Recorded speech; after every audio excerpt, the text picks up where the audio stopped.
¿Cuál era el número de vuelo? ¡Rápido!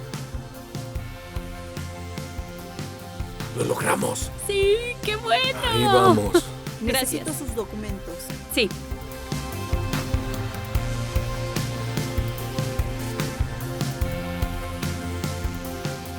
Se puede decir que es la persona más famosa en la historia. Más de 2.000 millones de personas afirman seguirlo. Eso es 1/3 de la población mundial. Es representado en el arte y la literatura, más que cualquier otra figura. La revista Time lo llamó la persona más influyente que haya vivido. Pero ¿quién es Jesús? Gran parte de mi vida no fui cristiano. Yo provengo de una familia de abogados litigantes mediadores. Mi padre era abogado, mi madre era abogada, mi hermana es abogada, mi hijo obtuvo la licencia, mi hija obtuvo la licencia, mis abuelos de ambos lados fueron abogados, mi tío era abogado. Si tuviera un gato, seguro habría sido abogado. Mi padre era judío secular. Él escapó del Holocausto. Gran parte de su familia murió en el Holocausto. Mi madre no iba a la iglesia. Mi padre se describía como agnóstico. Y yo llegué a la conclusión de que era un ateo siendo adolescente. Y creo que era un ateo contencioso. No salía a convertir personas al ateísmo, pero si alguien quería convertirme al cristianismo, entonces yo tenía algo que decir sobre el tema. Y era muy desconfiado de los cristianos. Yo me topé con uno o dos en mis vacaciones y tenían estas sonrisas que me parecían muy sospechosas. Y en mi primer año de la universidad tenía una habitación junto a mi gran amigo, Nicky Lee. Le advertí que se cuidara de los cristianos. Le dije, no dejes que entren a tu habitación, sea lo que sea. Pero era muy tarde. Conoció a varios y una vez él y su novia en ese entonces, ahora su esposa, Sila, me buscaron y dijeron que se habían vuelto cristianos. Estaba horrorizado porque eran personas encantadoras. Y pensé, ¿cómo puedo ayudarlos? No sabía nada al respecto, así que se me ocurrió investigar. Entonces pude encontrar una vieja Biblia. Y esa noche comencé a leerla. Comencé por el principio del Nuevo Testamento. El Evangelio de Mateo, Marcos, Lucas. Llegué a la mitad del Evangelio de Juan a las 3 de la mañana y me quedé dormido. Al día siguiente continué leyendo. Todo ese día, todo el siguiente día y el día después.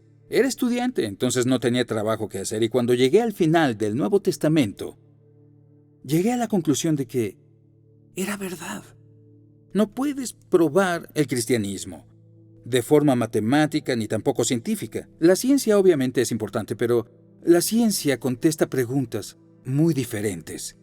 La ciencia contesta las preguntas ¿cuándo y cómo es que este mundo comenzó? Pero no contesta la pregunta ¿quién y por qué? Imagina que tengo un pastel que yo preparé y se lo doy a un científico.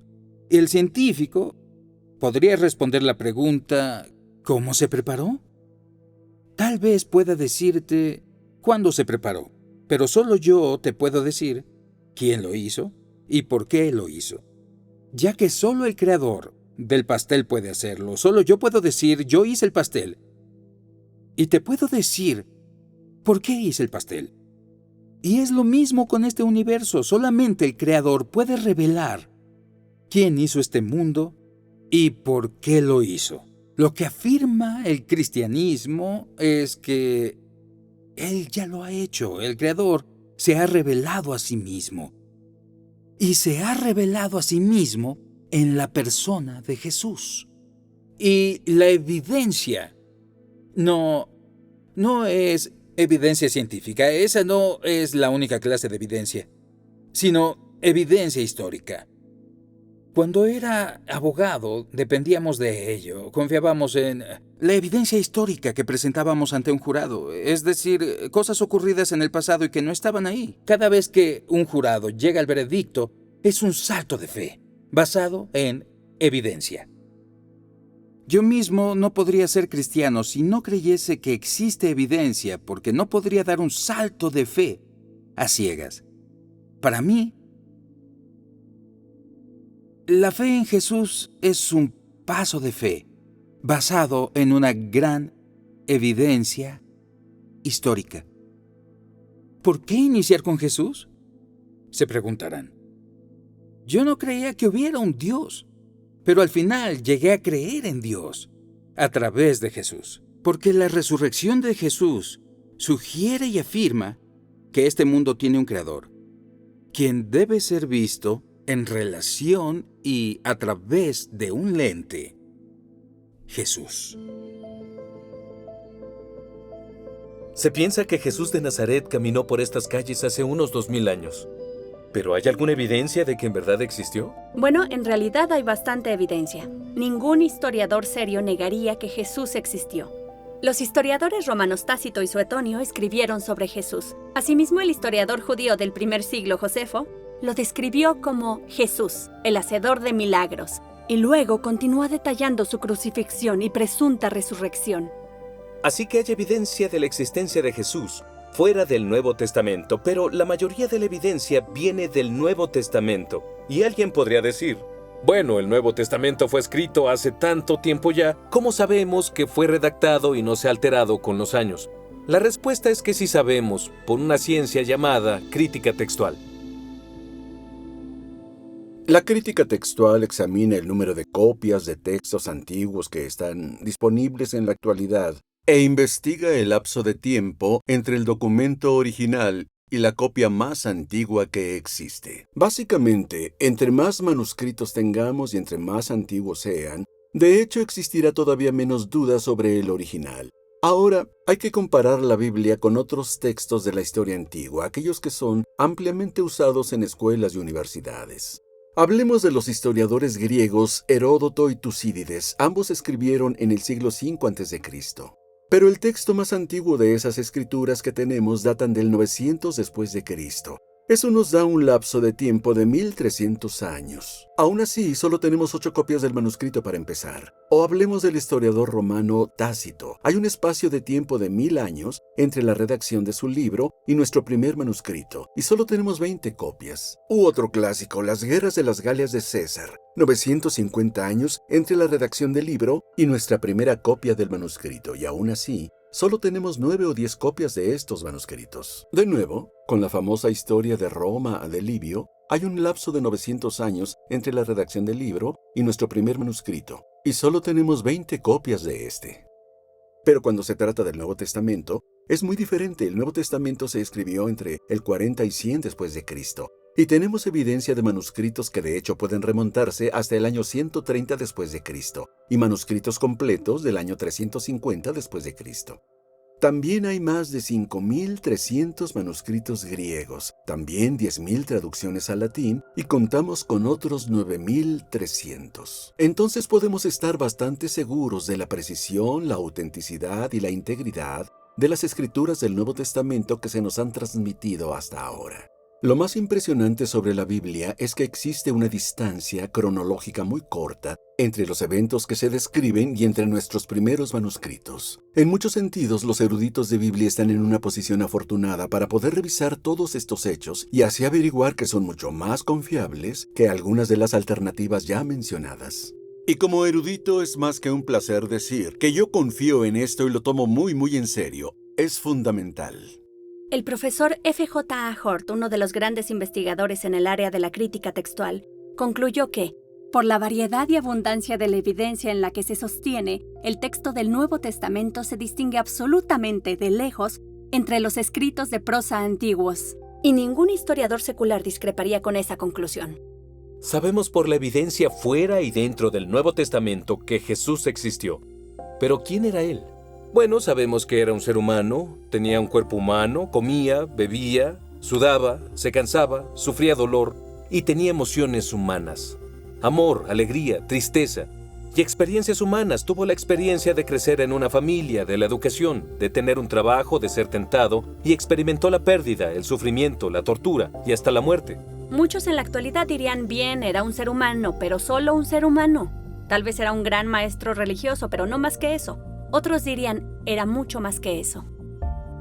Bono, el líder de la banda U2, dijo: no creo que puedas resolverlo fácilmente diciendo que era un gran pensador o filósofo, porque de hecho él decía que era el Mesías. Por eso fue crucificado. Fue crucificado porque dijo que era el Hijo de Dios. Entonces, a mi parecer, o era el Hijo de Dios o estaba loco. Y me resulta difícil aceptar que millones y millones de vidas, la mitad de la Tierra por unos 2000 años, hayan sido tocados e inspirados por un loco. Eso yo no lo creo. Y luego dijo, yo creo que Jesús era el Hijo de Dios. ¿Qué evidencia existe que sugiera que Jesús era más que solo un gran maestro religioso? Hay dos partes en este argumento. La primera es, ¿cómo se consideraba Jesús a sí mismo? Si no creía que era Dios, es el final del argumento. Pero si creía, el siguiente argumento es, ¿tenía razón? Entonces, ¿qué es lo que decía Jesús sobre sí mismo? Nuestra primera evidencia es el hecho de que sus enseñanzas se centraban en su persona. Los grandes maestros religiosos alejan la atención de ellos. Dicen, no me miren. Miren a Dios. Jesús, quien personificaba la humildad al señalar a Dios, se señalaba a sí mismo. Decía, vengan a mí. Hemos hablado de esta búsqueda de sentido y propósito, la sensación de un hambre espiritual que otras cosas no logran satisfacer. Jesús decía, yo soy el pan de vida. Yo soy el único que puede satisfacer esa hambre espiritual. Las adicciones son un grave problema en nuestra sociedad. Jesús dijo, si el Hijo, en otras palabras, si Él mismo los libera, serán ustedes verdaderamente libres. También hay cosas que llevamos adentro. Preocupación, ansiedad, culpa, miedo. Jesús dijo, vengan a mí todos ustedes que están cansados y agobiados, y yo les daré descanso. Él dijo, quien los recibe a ustedes, me recibe a mí. Y quien me recibe a mí, recibe al que me envió. El que me ha visto a mí, ha visto al Padre.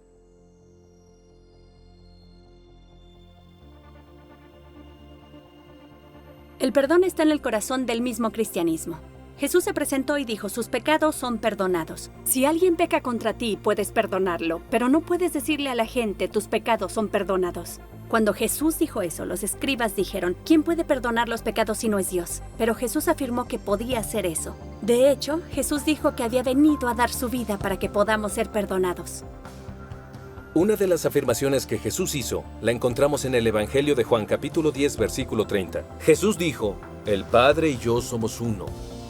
Ahora, hacer una afirmación como esta era vista por los líderes religiosos como una blasfemia. Era equivalente a afirmar que es Dios, y el castigo por esto era apedrearlo hasta matarlo. Algunos incluso recogieron piedras, y luego Jesús les dijo, les he mostrado muchos milagros de mi Padre, ¿por cuál de estos me van a apedrear? No te apedrearemos por ninguno de estos, respondieron, sino por la blasfemia, porque tú, un simple ser humano, afirmas ser Dios. Creo que cuando vemos toda la evidencia, está claro que Jesús sí hizo esta afirmación. Es una extraordinaria afirmación. Y una afirmación como esta debe ser examinada. Ahora, si lo consideras, solo existen 3 posibilidades. ¿No era verdad? Y Jesús sabía bien que no era verdad, en cuyo caso era un fraude. ¿O no era verdad? Y solo él no se daba cuenta, genuinamente creía que era el Hijo de Dios, en cuyo caso era un iluso, diríamos que era un demente. Pero lógicamente solo queda una sola posibilidad. Y esta es que es verdad, estaba diciendo la verdad. C.S. Lewis, profesor de Cambridge, famoso por ser el autor de las Crónicas de Narnia, lo pone así. Un hombre que solo era un hombre y dijo las cosas que Jesús dijo, no sería un gran maestro de moral. ¿Estaría loco? ¿O tendría que ser el diablo? Debes decidir. O este hombre era y es el Hijo de Dios, o estaba loco o algo peor. Pero no inventemos una tontería condescendiente de que era un gran maestro humano. Él no dejó abierta esta opción. No era su intención.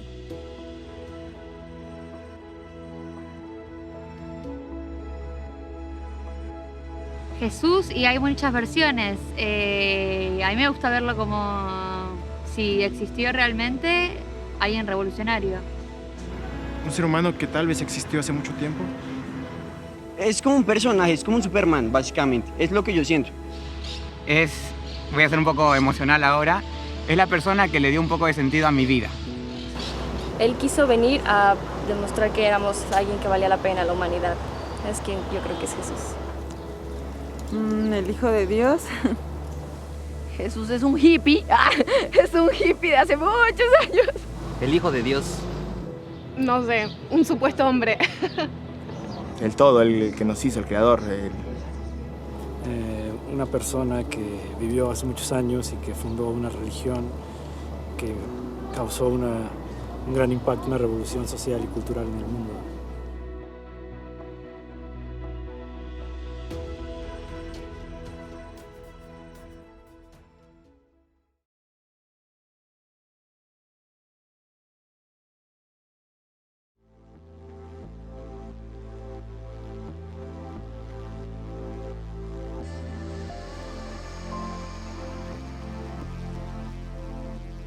¿Tenía Jesús razón en lo que dijo sobre sí mismo? ¿Qué evidencia hay que apoye su afirmación? La primera evidencia son sus enseñanzas. Gran parte del Nuevo Testamento registra varias ocasiones donde la multitud se reunía para escuchar sus enseñanzas. Y en una ocasión, en una montaña como esta, más de 5,000 personas se reunieron para oír las enseñanzas de Jesús. El Sermón del Monte es ampliamente reconocido entre las enseñanzas más grandes de todos los tiempos. Las enseñanzas de Jesús han sido el fundamento de nuestra civilización. Muchas leyes se basaron originalmente en la enseñanza de Jesús. Ama a tu prójimo como a ti mismo. Traten a los demás tal y como quieren que ellos los traten a ustedes. Y esta totalmente revolucionaria. Amen a sus enemigos. De hecho, hemos avanzado en todos los campos de la ciencia y la tecnología, y aún así, en 2000 años, nadie ha mejorado las enseñanzas de moral de Jesús. Son las palabras más grandes jamás mencionadas. Son las palabras que esperarías que Dios dijera.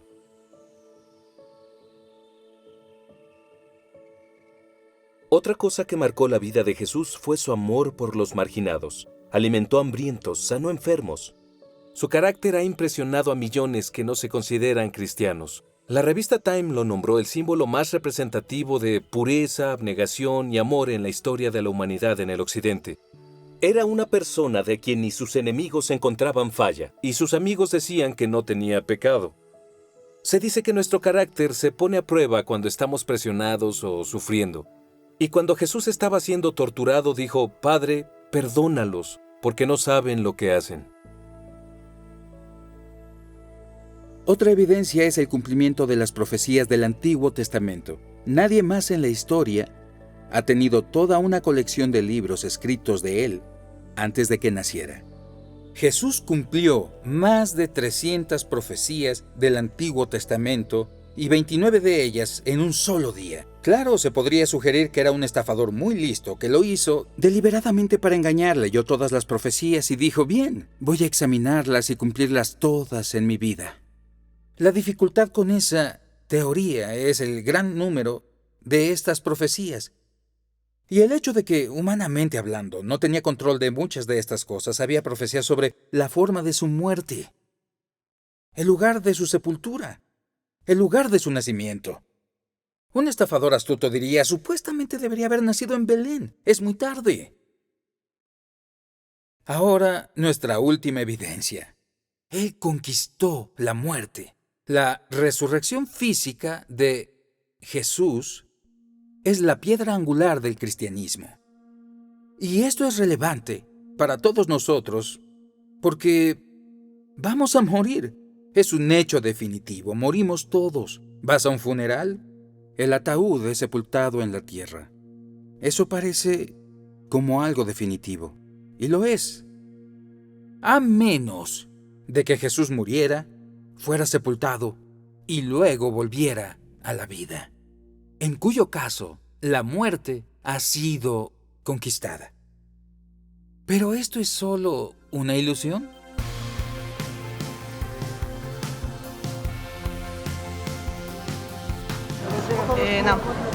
No, para mí nada pasó eso, así que... No sé si volvió a la vida, pero fue algo parecido. Te lo voy a decir como una persona de ciencia, pues la resurrección en este momento no está comprobada. Puede ser. No. Sí.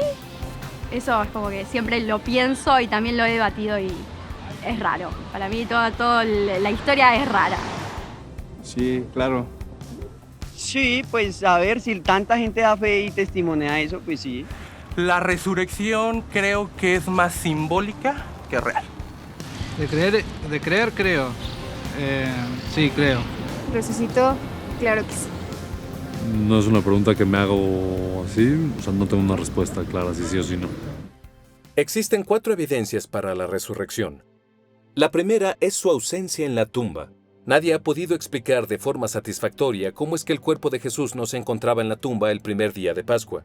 Las personas han inventado toda clase de explicaciones. Por ejemplo, tal vez las autoridades robaron el cuerpo.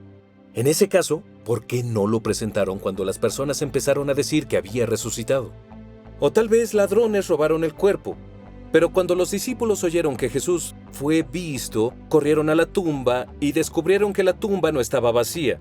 Dentro de la tumba estaba la mortaja en la que Jesús había sido envuelto. La única cosa valiosa que un ladrón podría haber robado seguía ahí.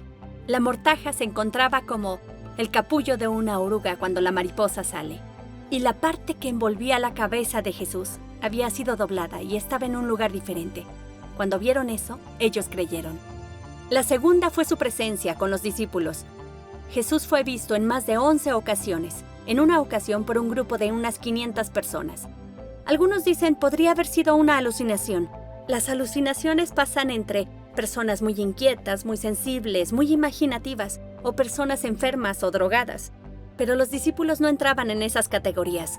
Había cínicos como Tomás, pescadores rudos, recaudadores de impuestos, y ellos no alucinan. Ahora, la tercera evidencia es la transformación que vemos en los discípulos.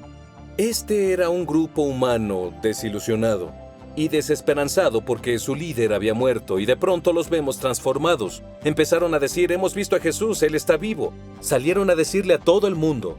Y después, prácticamente todos fueron asesinados, crucificados, torturados, decapitados debido a lo que creían. Si engañaban a las personas, solo tenían que decir: no es verdad. Pero nunca lo dijeron porque sabían que era verdad. La resurrección transformó sus vidas, y como resultado, este extraordinario movimiento se extendió a todo el mundo conocido. Y es un movimiento sin precedentes en la historia de la humanidad. Y la cuarta sigue pasando en la actualidad. Ahora hay más de 2.300 millones de cristianos en el mundo, de todas las etnias, continentes, economía, nacionalidad, sociedad e intelecto. Todos ellos hablan de este encuentro con Jesús resucitado.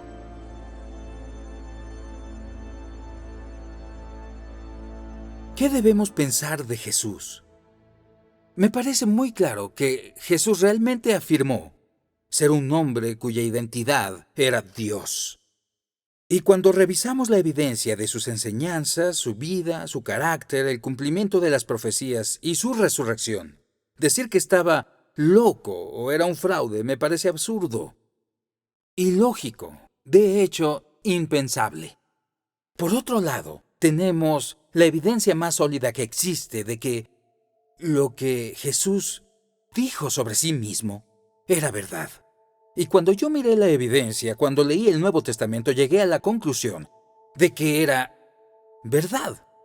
No quería volverme cristiano, porque pensaba que si me volvía cristiano, la vida sería muy miserable desde ese momento, y traté de posponerlo.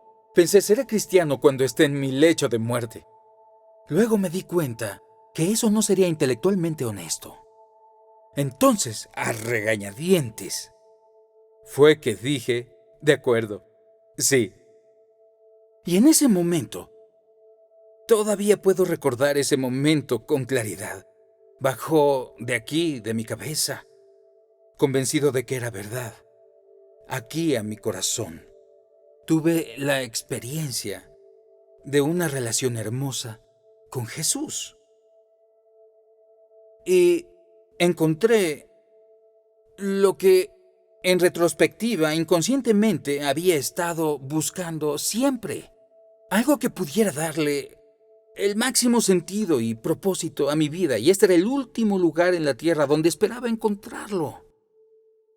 Pero en ese momento descubrí que lo que Jesús dijo era verdad. Jesús dijo: yo he venido para que tengan vida y la tengan en abundancia. Realmente es verdad que Dios se reveló a sí mismo en Jesús. Jesús en verdad es quien afirmó ser. Jesús realmente resucitó. Hay esperanza después de esta vida. Hay esperanza para esta vida. Ahora mismo, en esta vida, en un encuentro con Jesús, encontramos vida y vida en abundancia.